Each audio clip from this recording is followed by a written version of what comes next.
This is Tony Diaz doing the explanation of the pitch point for the REO Technology business plan. This is a full enterprise solution for real estate investors designed to maximize efficiency, training, and resources for any size investor, individual, and network. We have an opportunity to be able to license the technology and also launch a iBuyer aggregation, which I will explain to you in the next slides, and we'll get into some finance needs and strategic partnership alignment for the presentation. So the first thing here is the iBuyer explanation. So iBuyer through Cloud CMA. Cloud CMA is a agent application that is given free to most realtors across the nation. And we have a contract with Cloud CMA that the realtors, as they're creating a CMA, competitive market analysis, there's a pop-up window.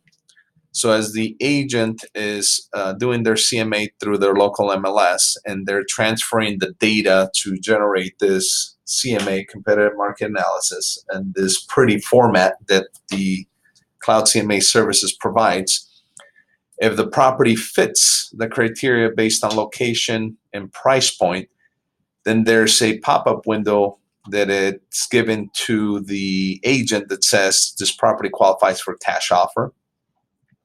If they say yes, they're interested, then there's a questionnaire, and there's two qualifying questions. Is the property a fixer, and would the seller be willing to consider a discounted, quick, no hassle cash offer? If they say yes, then they get a simple confirmation on their end, letting them know we're going to get back to them in 24 hours. And then we get an email with the information, a link to their CMA, their report, and answer to the questions. And that email gets automatically unloaded or onboarded into our technology platform. Now, this slide is an explanation of the actual process that it takes for us to evaluate, present the opportunity to the agent that is bringing us the seller looking for an iBuyer quick cash close offer, and the process all the way through closing a lead. This has been already proven, and it's been integrated into our technology. So basically, the process right now allows us to take in a lead. It auto-generates it. Then in this case, the agent, right now, the presentation is for a ResNet agent. This is one of the companies we're working to expand this model. It's the agent then receives a notification and the opportunity using REO. So looking at the key here, the iBuyer Connect is the technology, which is this process we showed you. The ResNet agent, this is the agent on our end, and these are the blues, that is utilizing our technology to process the opportunity.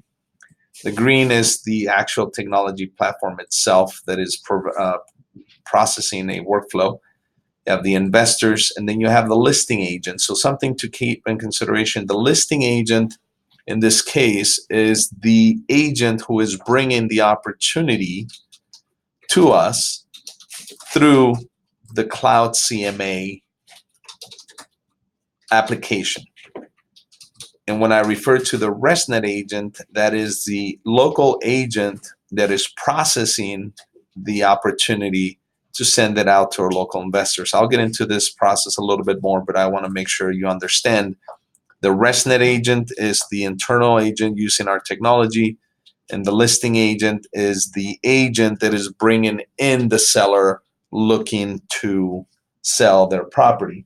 The value for the listing agent is that they get to double end their property, where if that same agent goes to an iBuyer, for example, Zillow, also the open door offer pad, they're only going to get paid 1%.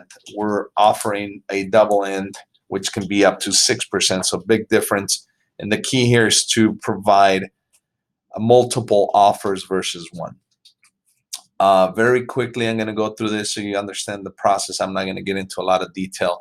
Then I'll get into the opportunity. So the lead comes in, the ResNet agent evaluates the opportunity. The system starts sending the listing agent texts and emails asking them to call back. Once they call back, then our ResNet agent presents and introduces the program. If the listing agent is not as interested, or if they don't think the opportunity fits the model for their seller, then we put them on a drip campaign, them being the agent, the listing agent. If the seller is interested, then we go ahead and get a simple one-page authorization that gives us the right to send that property to our investors. Keep in mind, 95% of these properties are off market, so they have not hit the market yet. Then once we have the authorization to send the properties to our investors, the system sends it out to our local investors. These are the buyers that are providing back the offers. Then we give the listing agent the numbers based on what our local investors are willing to pay. I'll show you that here in this explanation as well. And once we present those 3-5 offers, depending on the amount of local investors, then the listing agent makes a decision whether if the seller's interested or if they're not. If they're not, they go on the drip campaign, them being the listing agent. If they are interested, we simply connect the investor and the listing agent. We get out of their way, they close the transaction, and our monetization is we get a 2% buyer's premium. So the seller never pays us. The listing agent doesn't have to share his commission. The buyer, the investor, pays us the commission. Let me give you this a little bit more in a visual. This is the listing agents or any other iBuyer participants, so we can offer this opportunity to a Century 21 office or franchise for them to have their agents and give them the ability to offer this program. The Cloud CMA opportunity that is being processed by the local ResNet agent along with the local MLS feeds. This local MLS feeds allows us to be able to send opportunities through our technology that are active in the market in real time. So as we use the technology to source opportunities in the local markets, we're also vetting the iBuyer leads that are coming through and offering any other platform that's wanting to do the Cloud CMA. So that local agent's responsibility and how they stay busy is by processing the iBuyer leads. They're also looking at the good properties, the good deals that are coming through the MLS, and making offers for those properties to tie them up. Once we process those leads, send those offers, and we get and are able to secure the opportunities, then we can send them out through our application. This is the application we talked about, to our local proven investors, and they will send us back their offer according to what they're willing to pay, and then we relate this information back to the agent or the homeowner or whoever is bringing us that lead. The other side of the opportunity is the buyer. So this is the seller's pool and how we get the leads, and the local agent is processing the leads through our technology and sending them out through our application to our vetted investors in that local market. The other thing is that we are going to be working with a lender, local lender, national lender, that is going to be able to manage and fund the hook that we're using, the magnet, that is to pull the type of buyers we're looking. And those type of buyers are going to be your flip investors, more of the retail investors that are looking for whole, and the other general public looking for a good deal overall that has the ability to finance a more of an assets property through a conventional higher down payment. 50% of the buyers are FHA, and they're not going to fit this model. So obviously the lender can still provide them and offer services like FHA financing. But that's the value for this lender, that they're able to use the properties that we're identifying as good deals to hook buyers, put them in the bucket. Putting then both of the opportunities together, what we have here now is the aggregation platform for the leads. Again, the local agent right now in this presentation coming through ResNet, it's looking at the MLS deals to try to secure opportunities to wholesale to the investors. Also, they're tagging the properties that look good so the lender can use it as a magnet, and processing the cloud opportunities, whether if it's Cloud CMA, a Century 21, or a seller direct. So that is the local agent functionality. As the opportunities that are coming through are vetted and verified, they're sent to the local investors through FlipWolf, and we get then the offers. In this case, the difference between our platform and a offer pattern or open door is that they are offering one offer. We're offering up to 5 offers in that market. Keep in consideration one of the unknowns in most people's mind. The iBuyer opportunity for Zillow and Redfin is not necessarily the opportunity to buy the home, but the opportunity to get a home seller to lift their hand and say, I want to sell. They like the fact of the iBuyer promise, which is quick, no hassle cash closings. But the reality is 95% of those sellers cannot sell or don't want to sell to an investor, which in most cases they're buying properties that are in heavy rehab type conditions, don't qualify for your typical buyer. But that doesn't mean there's not other type of investors we can connect them with. To give you an example, the typical offer that we are making a homeowner here in our market is $400,000, and the difference between what we are offering to what the seller is willing to take is about 15 to 20,000. So from a percentage perspective, we're not that very far off. And what this means is that we're able to then, if the seller says, no, I'm not interested in your 400 offer, then we can go to round 2, which is then taking our buyer pool that is looking for a good deal, because 420 is still a very good deal for this property. Even though it doesn't fit the 5% model, it fits the rental, or it even fits more the looking for a good deal type of person.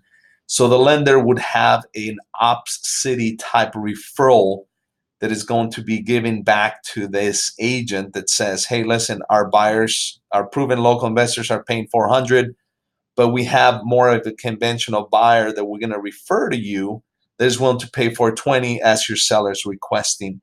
Then you're able to lure the sellers through the iBuyer, tie up properties in the local MLS to feed our investors. If the investors don't pay enough, then we can still sell those properties to our buyer pool that is being managed and funded by a large mortgage company using the hook of the good deal.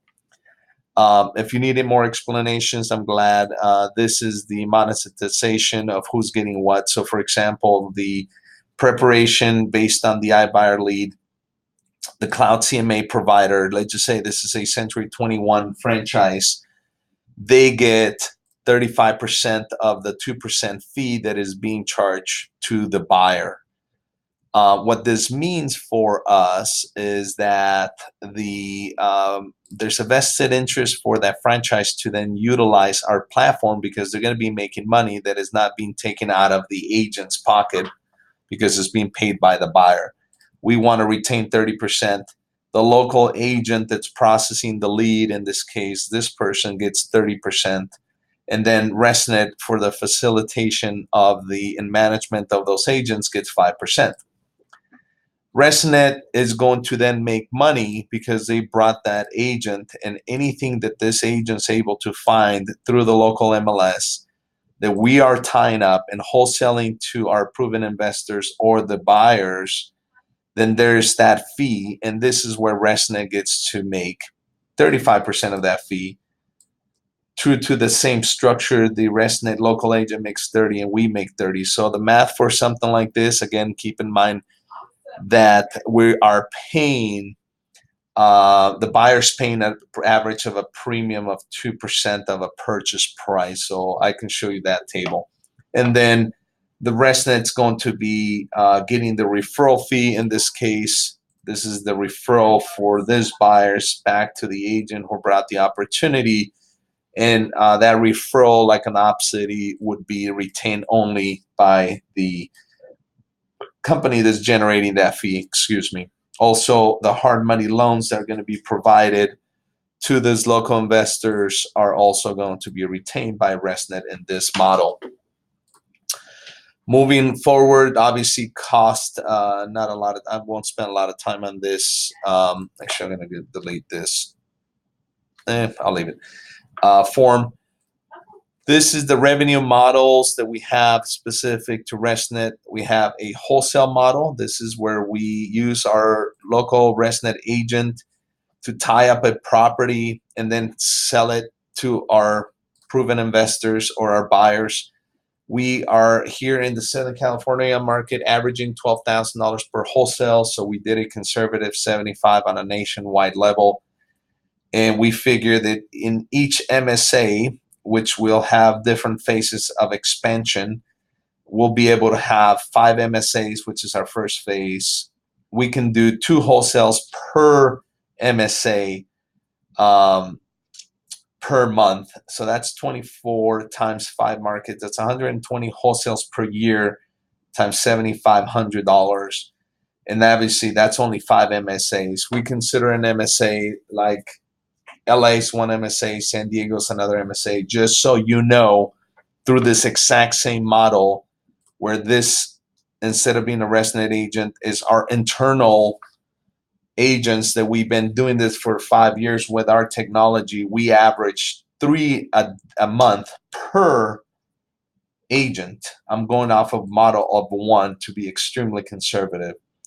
So that means that if we have 5 markets, 25 and 50 markets nationwide, and I'm saying again, a market in this case would be Austin, Texas, Phoenix, Arizona, San Diego, California, right? So 50 is not very difficult, and we already found the most active. Those numbers are very realistic. So these are the fees as we expand to those markets, and we can do 12 transactions, 1,200 transactions in a year. Again, being very conservative and doing units per month in each of the markets.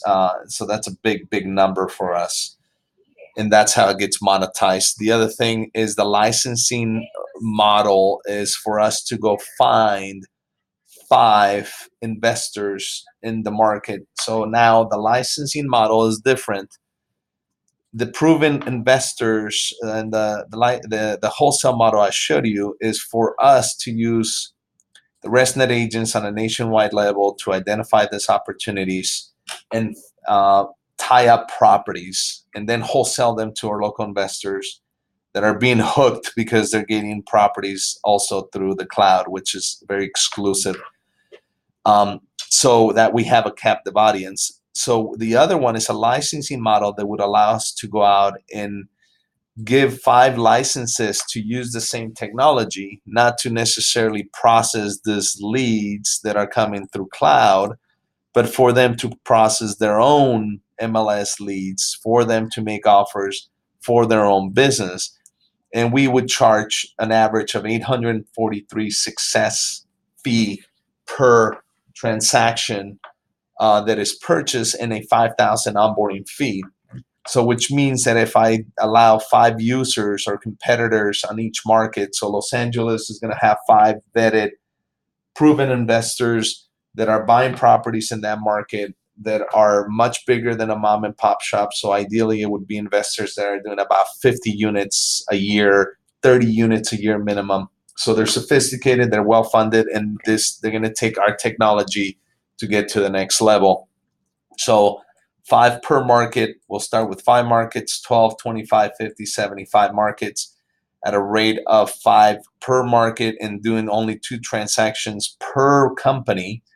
We are doing right now, and I'm a small shop, over 100 a year and that means I got 3 full-time guys doing 3 a month.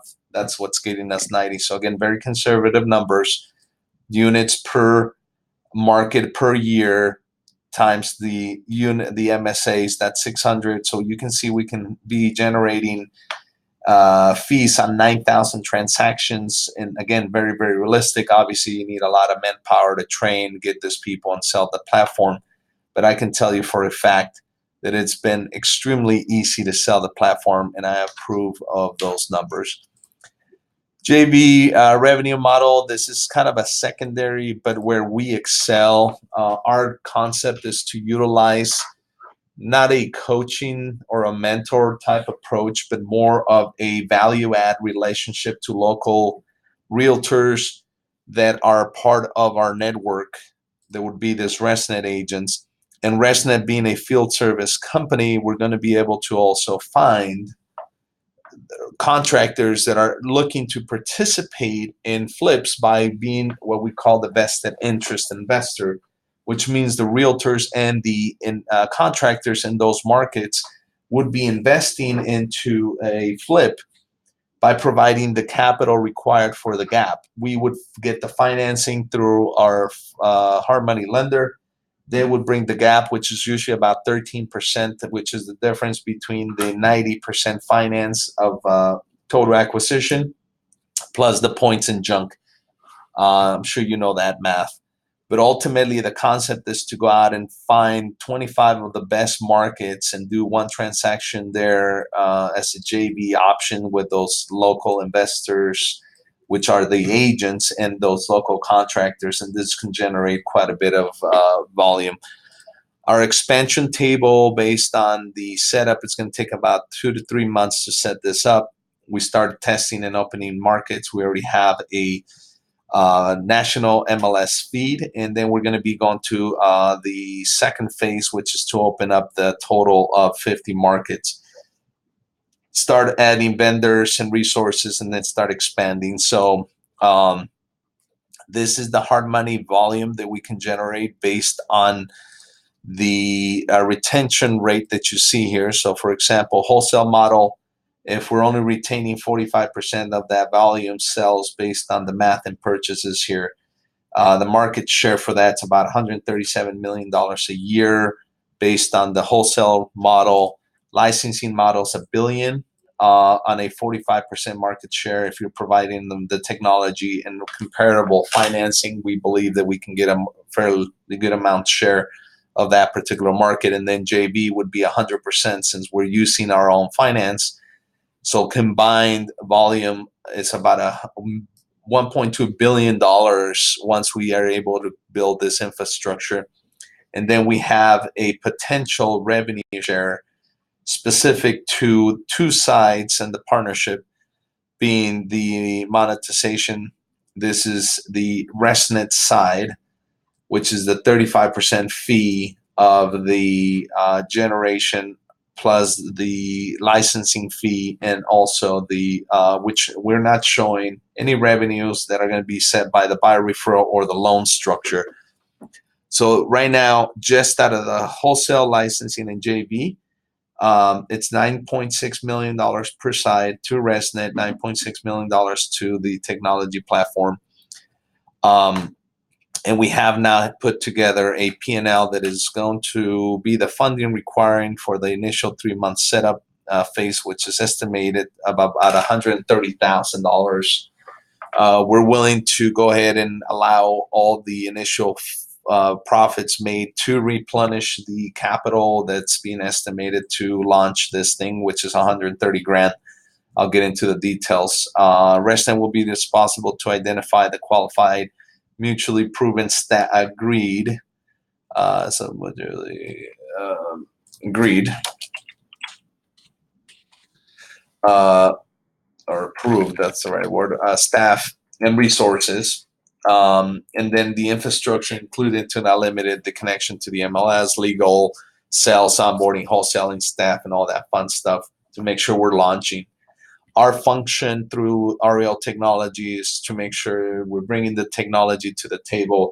And then my job, along with my staff of one, is to make sure that we're training sales, and everybody on the technology. So we're training the trainer basically.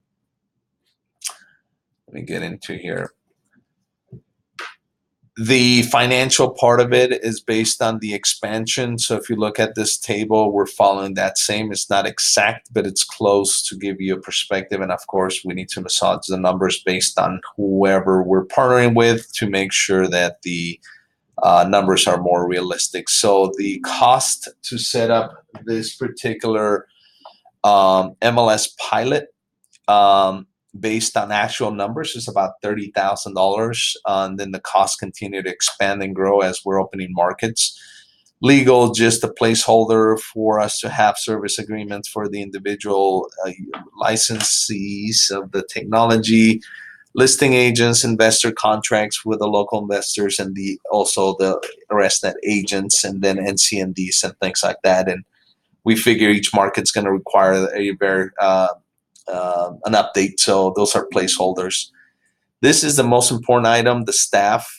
In the beginning, I'm going to need an onboarding manager. Somebody's in charge of making sure that this system is going to go ahead and be put together correctly and onboarded correctly. We spend a lot of time and effort, and it's going to take us 3 months to train the trainer before they can start selling the system. Sales manager, train them on how to pitch and sell the system, and then somebody to market the technology, all the way from finding users, finding borrowers, and also finding buyers. So this is going to be the marketing manager, and I'm sure there's a cost there we can share with our strategic lender. Wholesale, this is another side of the business that is extremely important. This is the person that's reaching out to our buyers and maintaining the relationship with our investors, and also pitching the deals, as that in itself is a full-time job. We've been doing this. We do over 100 a year, and we have brought it, we got it down to a science. And the person that is evaluating the property is not the person that has the time to wholesale those opportunities. And obviously that gets expanded as we bring in more people. Technology costs is, I have my Amazon cost just to serve, and obviously as we bring more data, there's going to be more costs. These are inflated, but I want to hold something decent. This is my assistant. This would be me, for me to focus 100% of the time. My programmer maintenance right now, it's only $2,500 a month, but then we're going to be doing some very small but updates to the tech as we go along. For a total investment for the operational cost of $220,000 for the 3 months. Non-staff specific is $157,000. I broke it down because I know companies that can bring in those type of resource maybe internally. If not, total investors to $20,000. And I got zeroed out in general from the revenue side in the first 3 months. This is mostly setup, but I can tell you the sales part of expansion here could be very easy and realistic. We are currently, between me and Heather, selling roughly 3 licenses. We just started doing that. They sell themselves. So it's $5,000 setup fee. And I do recommend that we start selling it in this our current local markets where we have the MLS feeds and connections, so we can start generating a little bit of money and get some training and live onboarding in our under our belt experience. So basically, the first 3 months we don't expect more than about $190,000. We talked about any type of revenue that's coming in. It's going to be taken on by the investor that is providing all these resources. So based on this tables of income and expenses, the total output for the initial test is about $130,000. And then as we start expanding the market based on users and volume, then we can start recouping the investors' capital, which according to this math is going to take 5 months. And then you can see the growth here of not only the return as we grow, but ultimately in about a year's worth, you have not only your investment back, you're up $1.2 million, not taking in consideration a lot of the other profit buckets, like we talked about on the mortgage referral by referral. That wasn't taken in consideration. This 5% wasn't taken in consideration. And the hard money was not taken in consideration. So the possibility of income is super high. And then as you see here, the expansion, as we get bigger and bigger and bigger, this goes and it expands based on those numbers. And I believe this is a very, very realistic and obtainable goal with this type of resources that we outlined. So this is the overall presentation. Moving on to the non-compete, whoever can help us, we are looking for a 24-month non-compete after any type of termination and contract has been expired. So these are the specifics and the functions that we want intellectual property protection against with anybody that we're partnering. So you can read those. I don't think that's a big issue, and these are our next steps specific to what we need to go. So this is basically the presentation. I know this is not a one page, but I wanted to send it and see if you guys can help me put something like this together or guide me on how to put something like this together. Please keep it confidential to only the people you feel that are trustworthy, and obviously, we would like to get them to sign an NDA prior to receiving this information. This is only for your eyes. Thank you.